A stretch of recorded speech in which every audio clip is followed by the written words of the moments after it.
যেহেতু আমরা গতকালকে শ্রীলঙ্কার সাথে ম্যাচ খেলছি, আজকে রিকভারি ছিল, তারপরে সন্ধ্যায় কোচ আমাদের সাথে বসবে, কিছু ভিডিও দেখাবে, তারপরে কোচের যে নির্দেশনা থাকবে আমাদের পরবর্তী ম্যাচের জন্য আমরা ওইভাবেই করবো ইনশাল্লাহ।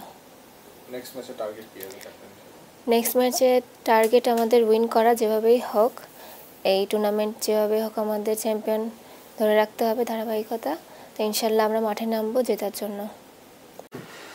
আপনারা জানেন গতকালকে ভারী মাঠে আমাদের মেয়েরা একটা ম্যাচ খেলেছে, সো স্বাভাবিকভাবে মেয়েরা অনেক টায়ার্ড। তো আমরা আজকে চেষ্টা করছি মেয়েদের রিকভারি সেশন করানোর জন্য।